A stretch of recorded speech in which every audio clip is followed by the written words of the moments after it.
البدع والأهواء، أهل البدع العقائدية وأهل البدع السياسية. نقول بيننا وبينكم السلف، بيننا وبينكم الكتب، كان فيقول البدع بيننا وبينكم. Na'yu tadi dari sisi hukum terbagi menjadi dua, ada yang mustahab, yaitu apabila hanya sekedar pemberitahuan, yaitu memberitahu tentang kematian seseorang agar apa tadi tujuannya?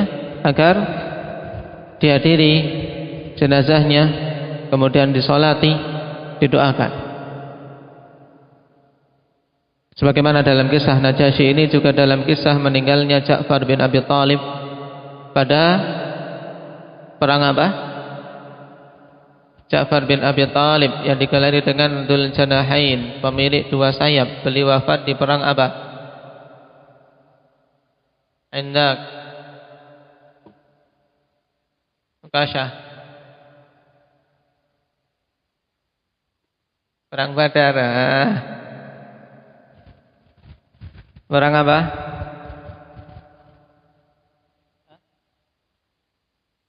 Perang Uhud. La, Ja'far bin Abi Thalib. Apa wahyu? Perang Mu'tah. Naam. Taib.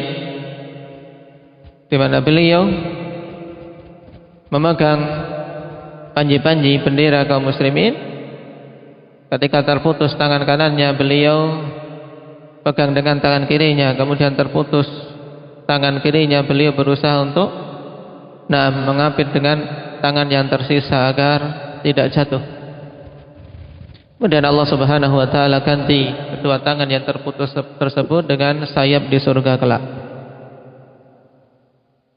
Ini na'i juga, Rasul memberitahu agar apa? Agar yang ditinggal tidak terlalu bersedih, tidak terlalu bersedih ketika Rasulullah sallallahu alaihi wasallam memberitahu tentang keutamaan yang didapat oleh Ja'far bin Abi Thalib.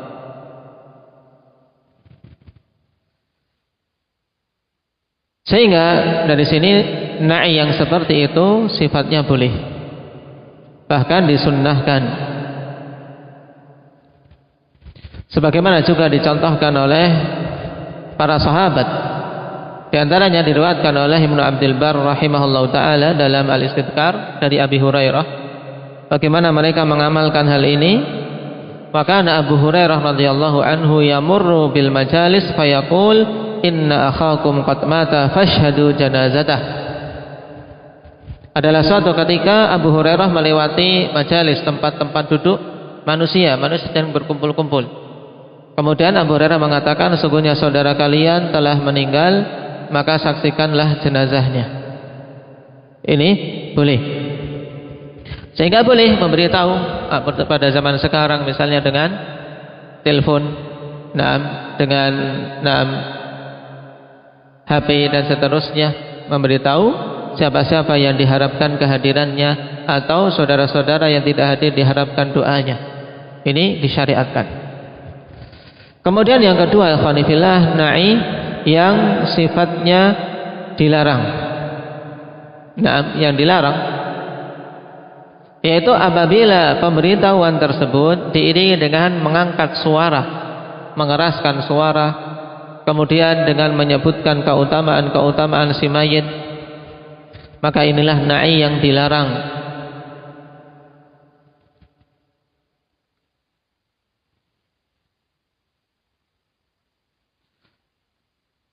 Karena masuk dalam kategori niyahah. Kategori niyahah, menyebut-nyebut keutamaan si mayit, jasa-jasa dia, agar apa?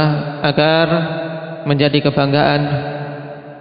Juga kemudian diiringi dengan tangis atau suara dikeraskan dan seterusnya. Nah, oleh karena itulah ikhwani fillah, berhubungan dengan penggunaan masjid, misalnya pengumuman dengan mikrofon atas untuk memberitahu yang orang-orang yang jauh, maka ini juga dikhawatirkan masuk dalam na'i yang metode yang dilarang ini. Nah, kalau sekadar memberitahu, ya memberitahu kepada jamaah yang ada di situ.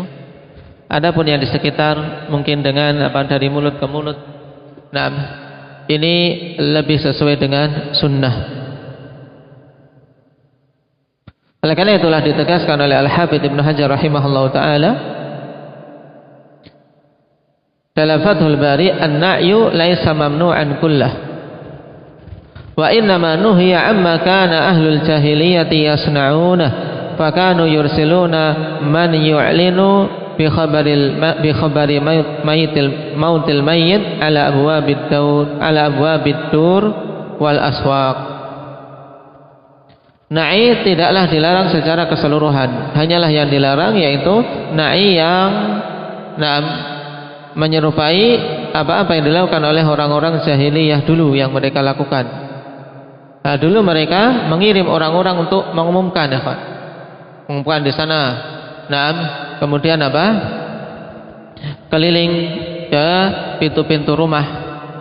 Tayyib, ke rumah-rumah memberitahu. Kemudian apa? Juga ke pasar-pasar memberitahu tentang kematian seseorang. Tayyib.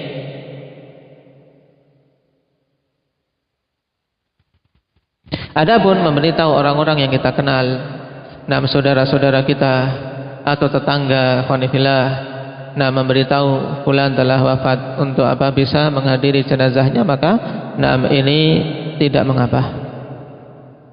Jadi intinya kalau sekedar pemberitahuan, tidak ada penyebutan keutamaan-keutamaan, juga tidak ada mengangkat suara, tapi hanya sekedar memberitahu, intinya agar menghadiri sholatnya. Ini tujuannya, agar apa? Menghadiri sholat jenazah, maka ini disunnahkan. Ini tentang na'i. Kemudian yang ketiga tentang sholat jenazah. Di sini hadis mengatakan fasaffa bihim wa kabbara arba'an, menunjukkan bahwasanya sholat jenazah terdiri dari 4 takbir, mulai dari takbiratul ihram, kemudian membaca al-fatihah, takbir yang kedua membaca sholawat, takbir yang ketiga kemudian membaca doa atas jenazah, dan takbir yang keempat salam. Di sana datang pada sebagian riwayat dengan takbir 5 kali, ikhwan, dan ini juga riwayat yang sahih. Maka kalau seorang kadang-kadang melakukan takbir 5 kali, maka ini diperbolehkan. Jadi setelah takbir yang keempat dia membaca doa lagi, kemudian takbir lagi, kemudian salam. Sesekali mengamalkan yang 5 takbir, maka ini diperbolehkan. Tapi Anda sarankan tidak melakukannya kecuali di tengah-tengah mereka-mereka yang mengetahui ilmu. Adapun kalau di tengah awamun nas, bisa-bisa mereka anggap ini tidak bisa salat jenazah. Dianggapnya tidak bisa salat jenazah. Takbirnya 4. Ini yang datang dalam riwayat paling banyak. Tayyib, barakallahu fiikum, nas'alullah at-taufiq was sadad.